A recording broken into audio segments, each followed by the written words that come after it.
Normal distribution, often used to represent the real random variables. Once we already got the mean, median, mode of the given data, we can now proceed to the normal distribution or the presentation of data. Data can be distributed in the different ways. As you can see in this graph, the given data can be spread out on the left. The second one, the given data can be spread out more on the right. The third one, the given data can be jumbled up, as you can see in this drawing. Properties of the normal probability distribution. The distribution curve is like a bell shape, and the bell shape is called simile. The curve is symmetrical about its center. The mean and the median and the mode is coincide at the center. The sum of the bell shape has 100%, 50% of the right side and 50% of the left side. And the width of the curve is determined by the standard of the standard deviation of the distribution.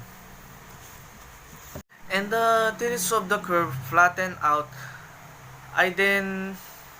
indefinitely along the horizontal axis, always approaching the axis but never touching it. That is, the curve is asymptotic to the baseline, and the area under the curve is 1. Thus, it's represent the probability or proportion or the percentage associated with a specific set of measuring values. How are you doing to use statistic and probability in your life? How I'm doing to use statistic and probability in my life can help me to improve solving Table of areas under the normal curve, or the z-table. Using the score, we can determine the area of specific score. Z-score is measurement of relative standing calculated by subtracting the mean from the measurement of x and dividing it by the standard deviation.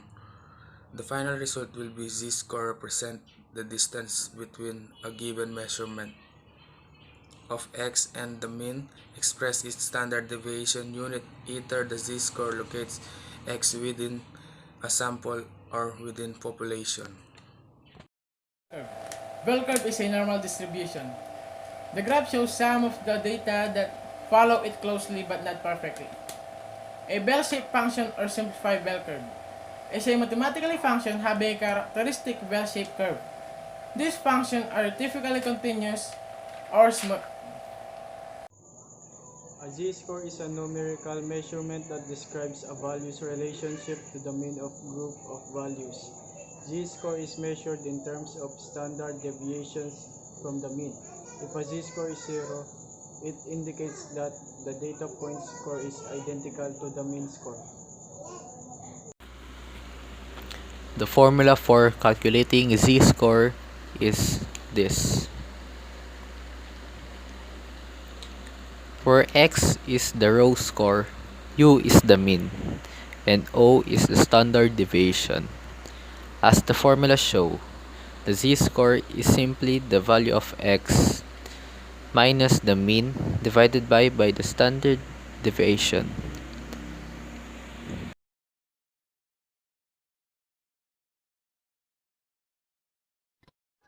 Four-step process in finding the areas under the normal curve given a z-value. Step 1. Express the z-value into a 3-digit form. Step 2. Using the z-table, find the first two digits on the left column. Step 3. Match the third digit with the appropriate column on the right. Step 4. Read the area at the intersection of the row and the column.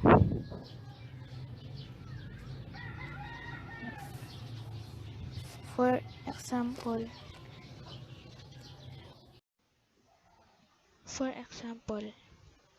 ito yung area natin. Find the area that corresponds to z equals 1.36. Z equals 1.36. Ang first step natin is to express the value into a 3-digit form. So since 1.36 is already a 3-digit form, so proceed tayo sa step number 2. Using the z-table, find the first two digits on the left column. So on the left column, hanapin natin yung 2 digits natin. So yung dalawang 2 digits, based dito sa example natin, 1.3. So hanapin natin dito sa z-table, si 1.3. 1.3. Si 1.3. On the left column. Ngayon, proceed tayo kay step 3. You need to match the third digits with the appropriate column on the right. So since 1.36, yan. Hanapin natin yung 0.06. 0.06. Ito. 0.06.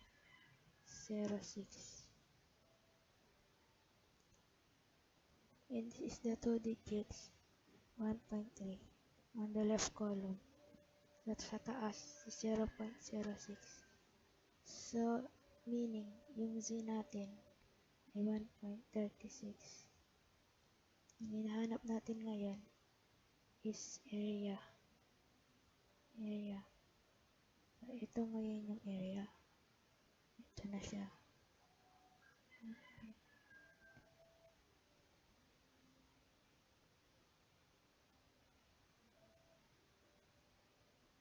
Ayan.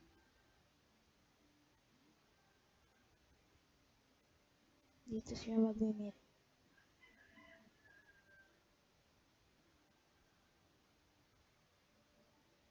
So, yung area the area under the normal curve, where z is 0.4131. So, ito na yung area na yun.